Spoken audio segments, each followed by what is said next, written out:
ప్రభువైన యేసుక్రీస్తు యొక్క పరిశుద్ధ నామములో మీ అందరకు అమలాపురం హౌసింగ్ బోర్డు క్రీస్తు సంఘము మరియు కాకినాడ బాపూజీ నగర్ క్రీస్తు సంఘముల తరపున సత్య సువార్త అనే మా టీవీ ప్రసారాలకు స్వాగతం తెలియజేస్తూ ఉన్నాను. వేళ ధ్యానాశయం మత్తయి సువార్త 7వ అధ్యాయం 7వ వచనం. అడుగుడి మీకు ఇయ్యబడును. ధ్యానాశయం. ప్రార్థన చేసుకుందాం. మమ్మల్ని మిక్కిలిగా ప్రేమించిన పరలోకమందున్న మా ప్రియ తండ్రి, నీ పరిశుద్ధ నామమునకు స్తోత్రములు స్తుతులు తెలియజేస్తూ ఉన్నాను తండ్రి. ఇవాళ అడుగుడి మీకు ఇవ్వబడును అని ప్రభువైన యేసుక్రీస్తు వారు చెప్పిన మాటను వివరిస్తూ ఉండగా నీవే నాతో ఉండి మాట్లాడమని క్రీస్తు నామములో ఈ ప్రార్థన చేయుచున్నాను తండ్రి. ఆమేన్. ప్రభువైన యేసుక్రీస్తు వారు ఈ లోకంలో జీవించినప్పుడు ఆయన మాట్లాడిన మాట మత్తయి సువార్త 7వ అధ్యాయము 7వ వచనంలో, అడుగుడి మీకు ఇయ్యబడును, వెదకుడి మీకు దొరుకును, తట్టుడి మీకు తీయబడును. ఇవాళ మీకు అడుగుడి మీకు ఇయ్యబడును అనే అంశం మీద మాట్లాడబోతూ ఉన్నాను. ఎందుకంటే మనము అడుగుతూ ఉంటాం. మన ఇంట్లో ఏదైనా లేదనుకో వేరే ఇంకొకరిని అడుగుతూ ఉంటాం. మన దగ్గర ఏదైనా కొదువుగా ఉన్నట్లయితే వేరే ఎవరో ఒకరిని అడుగుతూ ఉంటాం మనం. అలాగే చాలా విషయాల్లో మనం అడుగుతూ ఉంటాం. మాకు వాటర్ రావట్లేదని, కరెంట్ లేదని, ఇలా చాలా సందర్భాల్లో మనం పిల్లలు సరిగ్గా చదవకపోతే స్కూల్కి వెళ్ళి సరిగ్గా చదవట్లేదని అడుగుతూ ఉంటాం మనం. అలాగనే ఉద్యోగాల నిమిత్తం అడుగుతూ ఉంటారు, పెళ్ళిళ్ళ విషయంలో అడుగుతూ ఉంటారు. ఇలా చాలా విషయాల్లో మన జీవితంలో అడుగుతున్నది ప్రాధాన్యమైన విషయం. ఇంతవరకు నేను ఎవరిని ఏది అడగలేదు అన్నవాడు ఒక్కడు కూడా మనకు కనబడ్డాడు మనకి. కనుక యేసు ప్రభువు చెప్తాడు అడుగుడి మీకు ఇవ్వబడును అని మాట్లాడుతున్నాడు. అంటే ఎవరిని అడగమంటున్నాడు ఇక్కడ? దేవుణ్ణి అడగండి. మీరు తండ్రి అయిన దేవుణ్ణి అడగండి. అడిగితే మీరు ఏం అడిగినా సరే ఆయన మీకు ఇస్తాడని చెప్తున్నాడు. ఇవాళ చాలామంది సమస్యల్లో ఉన్నారు, శోధనలో ఉన్నారు, ఆర్థిక సమస్యలు నలిగిపోతున్నారు, అనారోగ్యాలతో బాధపడుతూ ఉన్నారు, పిల్లలు లేక, వివాహాలు కాక, ఇంకా చాలా చాలా చాలా రుగ్మతలతో బాధపడుతున్నారు. మీరందరూ కూడా దేవుణ్ణి అడగండి. మీ సమస్య ఏమైతే ఉందో దేవుణ్ణి అడగండి. దేవుడు తప్పకుండా సహాయం చేస్తాడు. ఆయన చెయ్యలేనిదంటూ ఏదీ కూడా లేదు. ఆయన సమస్తము చేయగలడు. ఆయనకు సమస్తము కూడా సాధ్యమే. గనుక దైవగ్రంథం యేసుప్రభు స్వయంగా చెప్పిన మాట, ఆయన పరలోకమందున్నా కూడా భూమి మీద మనం ప్రార్థన ద్వారా దేవునితో మాట్లాడుతున్నప్పుడు, ప్రార్థన ద్వారా దేవుని మనం అడిగినప్పుడు ఆయన తప్పకుండా నీకు సహాయం చేస్తూ ఉంటాడు.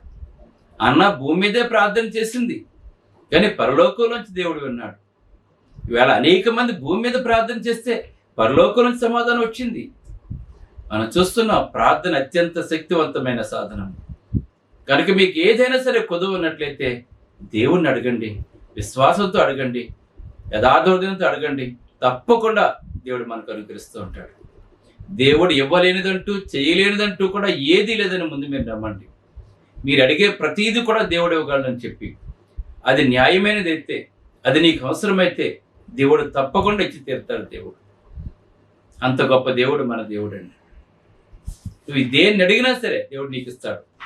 అందుకే ఇక్కడ యోహాను సువార్త 14వ అధ్యాయం 13 నుంచి 14 వచనాలు కనుక మనం చూసినట్లయితే ఇక్కడ యేసుప్రభు వారు మాట్లాడుతున్నాడు. మీరు నా నామమున, అంటే యేసుక్రీస్తు నామంలో తండ్రి అయిన దేవుని అడగాలి. మనం గుర్తుపెట్టుకోండి, ప్రార్థన చేసినప్పుడు ఇక్కడ క్లియర్గా చెప్తున్నాడు, మీరు నా నామమున దేనిని అడుగుదురో. ఎవరిని అడగాలి? తండ్రిని అడగాలి. ఇవాళ చాలా మందికి ప్రార్థన చేయటం రాదండి. ఇవాళ అసలు చాలా మందికి 90%కి ప్రార్థన చేయటం రాదు. ఎవరికి చేయాలో ఎలా చేయాలో కూడా తెలియదండి. ప్రార్థన ఇక్కడ దేవుడు తెలియచేస్తున్నాడు. మీ సత్యం ప్రకటిస్తున్నాం, మీ లేఖనాలను మీకు వివరిస్తూ ఉన్నాం. ఎలా ప్రార్థన చేస్తే దేవుడు వింటాడో.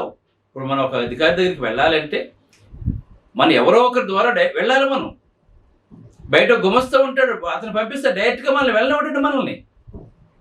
కానీ యేసుప్రభు అటువంటి వాడు. యేసుప్రభు మధ్యవర్తి అండి. మన కొరకు ప్రాణం పెట్టినటువంటి వాడు, తండ్రి కృపార్షును కూర్చున్నటువంటి వాడు, మన కొరకు విజ్ఞప్తి చేస్తున్నటువంటి వాడు అండి యేసుప్రభు. ఆయన దేవుడైనా కూడా, తండ్రితో సమానుడైనా కూడా మనకి తండ్రి సుపీరియర్గా మనకి ఇక్కడ కనిపిస్తూ ఉన్నాడండి. ఆయన సమానుడైనా చెప్తున్నాడు. కానీ ఏం చెప్తున్నాడు? నా నామమున.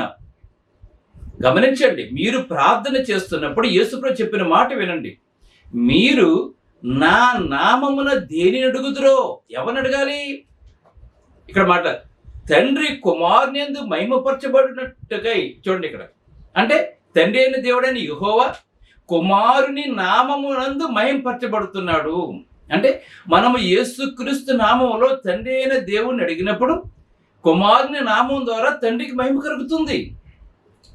అందుకే నేనే మార్గం అని చెప్తున్నాడు యేసుప్రభు.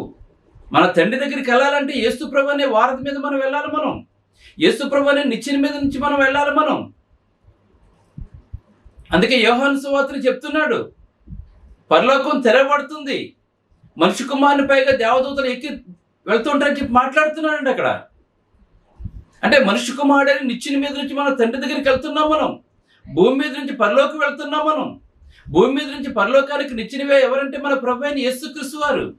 ఇది మనం అందరము తెలుసుకోవాలి. ఈ విషయాలు చాలా మంది మీకు చెప్పరండి. మీరు ప్రార్థన చేస్తే అయిపోద్దని చెప్తుంటాడు, ఇంకేదేదో చెప్తుంటాడండి. ఎలా ప్రార్థన చేయాలి, ఎవరిని అడగాలి, ఎవరి ద్వారా అడగాలి తెలుసుకోవాలి. మనం ఇక్కడ క్లియర్గా తెలియజేస్తున్నాడు, మీరు నా నామమున దేనిని అడుగుదురో తండ్రి కుమారుని యందు మహిమపరచబట్టుకే దానిని చేతనని చెప్తున్నాడండి. ఇవాళ చాలా మంది పరిశుద్ధాత్మకు ప్రార్థన చేస్తూ ఉంటారు. మన యేసు ప్రభు నామములో తండ్రి అయిన దేవునికి ప్రార్థన చేయాలి. మనం తెలుసుకోవాలి మనం. ఇంకా నా నామమున మీరు నన్ను ఏమి అడిగినను నేను చేస్తానని చెప్తున్నాను. గమనించండి, ఇక్కడ నా నామాన్ని అడగాలి, యేసుక్రీస్తు నామాన్ని అడగాలి మనం. అది నేను చేస్తానని చెప్తున్నాడు దేవుడు. అంటే యేసుక్రీస్తు నామం ద్వారా అడిగితేనే తండ్రికి మహిమ కలుగుతుందండి. అక్కడ మన యేసుప్రభుని విడిచిపెట్టి డైరెక్ట్గా తండ్రికి చేసిన, తండ్రిని విడిచిపెట్టి యేసుప్రభు చేసిన ప్రార్థన యాక్సెప్ట్ అవుతుంది. అది ఇక్కడ క్లియర్గా తెలియజేస్తుంది. ఈ విషయాన్ని మనం అందరము తెలుసుకోవాలి. ప్రార్థన యేసుక్రీస్తు ద్వారా తండ్రికి చేయాలి. అందుకే మనం యేసుక్రీస్తు నామమున ఈ ప్రార్థన చేయుచున్నాను తండ్రి అని మాట్లాడుతాం. మనం ఆఖరిని మనం ఈవేళ చాలా మంది తండ్రికి చేయరు, యేసుక్రీస్తుగా ప్రార్థన చేస్తారు. యేసుక్రీస్తు నామమును వేడుకొనుచున్నాము తండ్రి అని మాట్లాడుతూ ఉంటారు. కానీ ప్రార్థన యేసుక్రీస్తు నామములో తండ్రి అయిన దేవునికి మనం ప్రార్థన. అందుకే పరలోకమందున్న మా తండ్రి నీ నామం పరిశుద్ధపరచబడును గాక అని శిష్యులకు నేర్పించిన ప్రార్థనలో చూడండి, మొట్టమొదటి తండ్రిని కనపరిచినట్లుగా మనం చూస్తున్నాం. మనం ఇక్కడ మనం కానీ కుమారుడు అక్కడ తక్కువైనట్టు కాదండి. అక్కడ కుమారుని ద్వారానే తండ్రి అయిన దేవుడు మహిమపరచబడుతున్నాడు కనుక ఇది మనం గమనించాలి మనం అందరము కూడా. అలాగనే యోహాను సువార్త 15:16లో మీరు మళ్ళీ ఇక్కడ నా పేరట తండ్రిని ఏమి అడుగుదురో గమనించండి. ఇక్కడ కూడా మాట్లాడుతుంది, స్వయంగా యేసుప్రభు మాట్లాడుతున్న మాటలు. మీరు నా పేరట అంటే యేసుక్రీస్తు పేరట తండ్రిని ఏమి అడుగుదురో అది ఆయన మీకు అనుగ్రహించినట్లు. చూసారా, అది ఆయన మీకు అనుగ్రహిస్తాడు. నా నామాన్ని అడిగితేనే, నా పేరుని అడిగితేనే అది మీకు అనుగ్రహిస్తాడని చెప్తున్నాడు దేవుడు. అనుగ్రహించినట్లు మీరు వెళ్ళి ఫలించుటకును మీ ఫలము నిలిచియుండుటకును నేను మిమ్మల్ని ఏర్పరచుకొని నియమించితిని. మీరు ఫలించడానికి నేను ఏర్పరచుకుని నియమించాను. మీరు క్రీస్తులో రక్షించబడ్డారు, దేవుని కుటుంబంలో మీరున్నారు. తండ్రి దాతగా, కుమారుడు సంరక్షకుడుగా, పరిశుద్ధాత్మ ఆదరణకర్తగా మనకుంటున్నాడు. మనకు రక్షించబడితేని నువ్వు క్రీస్తు సంఘంలో రక్షించబడితే తండ్రి యొక్క ఆదరణ నీకు దొరుకుతుంది, కుమారుని యొక్క ప్రేమ నీకు దొరుకుతుంది, పరిశుద్ధాత్మ ఆదరణ నీకు దొరుకుతుందండి. గమనించండి, ఇక్కడ కూడా నా పేట మీరు తండ్రిని ఏవడినా సరే అది మీకు దొరుకుతుందని చెప్పి ఇక్కడ దేవుడు తెలియజేస్తున్నాడు. ఇంకా చూసినట్లయితే మత్తయి సువార్త 21:22 చూసినట్లయితే ఇక్కడ ప్రార్థన చేసేవాడు ఎలా చేయాలో తెలియజేస్తున్నాడు. చూడండి, నువ్వు ప్రార్థన చేసినప్పుడు ఎలా చేస్తున్నావు? విశ్వాసంతో చేస్తున్నావా? అది ఖచ్చితంగా జరుగుతుందని చేస్తున్నావా? అది దేవుడు ఖచ్చితంగా ఇస్తాడని చెప్పి నువ్వు చేస్తున్నావా? ఆలోచన చేసుకువెళ్ళు నువ్వు. అందుకే మరియు మీరు ప్రార్థన చేయనప్పుడు వేటిని అడుగుదురో అవి దొరికినవని నమ్మిన ఎడల, మీరు మనం అడిగింది అయిపోయిందని నమ్మితేనే నీకు ప్రార్థనకు ఫలితం వస్తుంది. నువ్వు అల్ప విశ్వాసంతో చేస్తే నీ ప్రార్థనకు జవాబు రాదు. దేవుడు తెలియజేస్తున్నాడు ఇక్కడ. ప్రార్థన చేసే విధానం దేవుడు మనకు తెలియజేస్తున్నాడు వేళ ఇక్కడ. ఇవన్నీ కూడా యేసుప్రభు మాట్లాడిన ఇవన్నీ కూడా. అందుకే మరియు మీరు ప్రార్థన చేయనప్పుడు వేటిని అడుగుదురో అవి దొరికినవని నమ్మిన ఎడల మీరు వాటన్నిటినీ పొందుదురని వారితో చెప్పెను. మీరు ఏమైతే అడిగారో మీరు పొందేశారని చెప్తున్నాడు. అంటే ప్రార్థన చేసినప్పుడు దేవుడు ఇచ్చేసాడని నువ్వు నమ్మాలి. దేవుడు చేశాడని చెప్పి నువ్వు నమ్మాలి. ఈ నమ్మకం, ఈ విశ్వాసం నీకు ఉంటేనే ప్రార్థనకు ఫలితం దొరుకుతుంది. ఈ విశ్వాసం నీకు కావాలని చెప్పి దేవుడు అడుగుతున్నాడు. అందుకే విశ్వాసం అంటే ఏంటి? విశ్వాసం అంటే అదృశ్యమైనవి ఉన్నవంటకు రుజువై ఉన్నదండి విశ్వాసం అంటేని. అవి నీ కంటికి కనపడలేదు కానీ పొందేసావని నమ్మాలి. విశ్వాసం అంటే అది దేవుడు చెప్పేది నీకు. ఇంకా మార్కు సువార్త 11:24లో కూడా ప్రార్థన చేయనప్పుడు మీరు అడుగుచున్న వాటి నెలను పొంది ఉన్నామని నమ్ముడి. ప్రార్థన చేసినప్పుడు ఏం చేయాలి? మీరు అడిగినవన్నీ కూడా పొంది ఉన్నామని నమ్ముడి, అప్పుడు మీకు కలుగునని మీతో చెప్పుతున్నాను చెప్పి ఇక్కడ మాట్లాడుతున్నాడు. అప్పుడు మీకు అయిపోతుంది. ఎంత కాన్ఫిడెన్స్తో ప్రార్థన చేయాలి మనం. ఇంకా చూసినట్లయితే యోహాను సువార్త 15:7 నా యందు మీరును మీ యందు నా మాటలు నిలిచి ఉండిన ఎడల. చూసారు, ప్రార్థన చేసే వాళ్ళలో మనలో యేసుక్రీస్తు మాటలు ఉండాలి, దేవుని మాటలు మనలో ఉండాలి, దేవుని వాక్యం మనలో ఉండాలి. అంటే ఇటువంటి ప్రసంగాలు వినటం ద్వారా, నువ్వు దేవుని యొక్క వాక్యం చదవటం ద్వారా యేసుక్రీస్తు నీలో ఉంటాడు. అందుకే ఇక్కడ మాట్లాడుతున్నాడు, నా యందు మీరును. అంటే నువ్వు రక్షించబడితే నువ్వు క్రీస్తుని ధరించుకున్నావు, క్రీస్తు నువ్వు జీవిస్తున్నావు, నీ హృదయ తలుపులు తెరిచావు నువ్వు క్రీస్తుకి. నీ హృదయమే ఆలయం ఉందని, మీ హృదయంలోని ఉన్నని మీరు ఎరుగరని మాట్లాడుతున్నాడు. అంటే రక్షించబడిన వారు, దేవుడు స్వరక్తమిచ్చి సంపాదించిన తన సంఘము, క్రీస్తు సంఘంలో కనుక నువ్వు రక్షించబడినట్లయితే క్రీస్తు నీలో ఉంటాడు, నీవు ఆయనతో ఉంటావు. అది దాని యొక్క అర్థం. అందుకే నా యందు మీరును అంటే క్రీస్తులో మనం అందరం ఉండాలి. క్రీస్తుకు వెలపడి ఉండకూడదు. రక్షణ లేనివాడు క్రీస్తుకు వెలపడి ఉంటున్నాడండి. అందుకే రక్షించబడి సంఘంలో ఉండమని కోరుకుంటున్నాం మనం. నా యందు మీరును మీ యందు నా మాటలను నిలిచి యుండిని ఎడల మీకు ఏదిష్టం అడుగుడి అది మీకు అనుగ్రహించబడని చెప్తున్నాడు. మన క్రీస్తులో ఉంటేనే, క్రీస్తు మనలో ఉంటేనే అప్పుడు మీరు అడగండి, ఏం కావాలి మీరు అడగండి, మీకు ఏదిష్టం అడగండి, అది నేను మీకు అనుగ్రహిస్తానని చెప్పి యేసు ప్రభువు మాట్లాడుతున్నాడు ఇక్కడ. నువ్వు క్రీస్తుకు వెలపడి ఉన్నట్లయితే నువ్వు దేవుని ఎదురు సరైన మేలు నువ్వు పొందలేవు. కనుక ఎప్పుడూ క్రీస్తుని, అందుకే క్రీస్తు యేసులోనికి బాప్తిసం పొందిన మీరందరూ కూడా క్రీస్తుని ధరించుకున్నారని చెప్పి గలతీ 3:16 తెలియజేస్తున్నాడు. మన క్రీస్తుని ధరించుకోవాలి మనం, అప్పుడే క్రీస్తులో ఉంటాం మనం. అప్పుడు మీరు ఏం అడిగినా సరే, ఎందుకంటే మనం దేవుని యొక్క కుటుంబంలో ఉన్నాం కనుక పిల్లల సంరక్షణ దేవుడు చూసుకుంటూ ఉంటాడు. తండ్రి ఎలాగైతే చూసుకుంటాడో మన పరమ తండ్రి మన అక్కలు ఆ విధంగా చూసుకుంటూ ఉంటాడండి. ఇంకా చూసినట్లయితే 1 రాజుల గ్రంథము 3:5 చూసినట్లయితే సొలొమోను చిన్నతనంలో రాజు అయిపోయినప్పుడు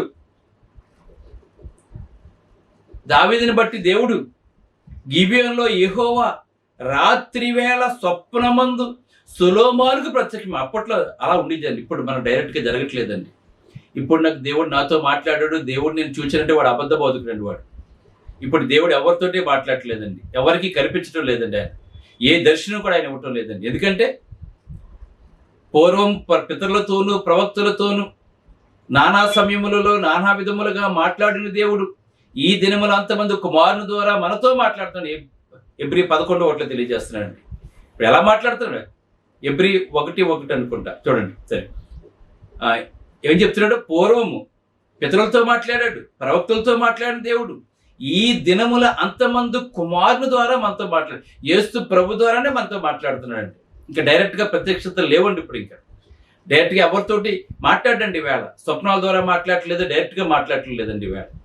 వేళ ఇంకా దొంగ బోధకులు ఏం చేస్తారంటే దేవుడు నాతో మాట్లాడాడు, దేవుడు ఇలా చెప్పాడు అలా చెప్పాడు అని చెప్పేసి వీళ్ళ అబద్ధ ప్రవక్తలు కానీ దేవుని యొక్క వాక్యము, కుమారుడు అంటే యేసుక్రీస్తు, ఆది యందు వాక్యం ఉండెను, వాక్యము దేవుడై ఉండెను, ఆది వాక్యం అంటే వాక్యము దేవుని యొద్దను, వాక్యము దేవుడై ఉండేది. ఇప్పుడు వాక్యమే దేవుడు. ఈ వాక్యం ద్వారానే యేసుప్రభు మనతో మాట్లాడుతూ ఉన్నాడండి. అప్పుడు బైబిల్ లేదు కనుక దేవుడు ఆ విధంగా మాట్లాడాడండి. ఇప్పుడు మన చేతులకి సంపూర్ణమైన దైవ గ్రంథం మన చేతిలోకి వచ్చింది కనుక ఇప్పుడు డైరెక్ట్గా మనతో మాట్లాడే అవసరం దేవునికి లేదండి. ఆయన వాక్యం ద్వారానే మనతో మాట్లాడుతూ ఉంటాడు. కయ్యంతో డైరెక్ట్గా మాట్లాడి వచ్చి, కానీ వినలేదండి కయ్యను. అప్పుడు డైరెక్ట్గా మాట్లాడినా కూడా వినలేదండి. దేవుడు ప్రవక్తలను పంపించినా కూడా మనుషులు వినలేదండి. అంత దుర్మార్గులు మనుషులు. ప్రవక్తలను పంపించినా కూడా వాళ్ళ మాట వినలేదండి. దేవుడి మీద తిరుగుబాటు చేశారు మనుషులు. అందుకే ఇప్పుడు ఎవరితోటి మాట్లాడటం లేదండి దేవుడు. అది ఇక్కడ మాట్లాడుతున్నాడు. గిబియోనులో యెహోవా రాత్రివేళ స్వప్నమందు సొలొమోనుకు ప్రత్యక్షమై, నేను నీకు దేనినిచ్చి నీకు ఇష్టమో దాన్ని అడగమని దేవుడు అతనితో సెలవిచ్చాడు. నీకేది ఇవ్వాలి, నేను నీకేం కావాలో అడగమని అన్నప్పుడు అతను ఐశ్వర్యం కానీ, వెండి కానీ, బంగారం కానీ, అధికారం కానీ కోరుకోలేదండి. ప్రభా, చిన్నతనంలో నేను రాజుని చేస్తావు, ఇక్కడ నీ ప్రజలు పరిపాలన చేయటానికి జ్ఞానమును తెలివిని మాత్రం నాకు అనుగ్రహించమని వేడుకున్నాడండి. అందుకే దేవుడు సొలొమోనుకి అంత జ్ఞానం ఇచ్చాడండి. మన ఆడంబరాల నిమిత్తం కానీ, మన భోగాల నిమిత్తం కానీ అడిగితే దేవుడు మనకు కూడా యాకోబు పత్రికలో మనకు రాయబడి ఉందండి. మనకు అవసరతలో మాత్రమే మనం అడగాలి. మన సుఖభోగాల నిమిత్తం దేవుడిని అడగకూడదండి. మనం అటువంటి ప్రార్థన దేవుడు వినండి.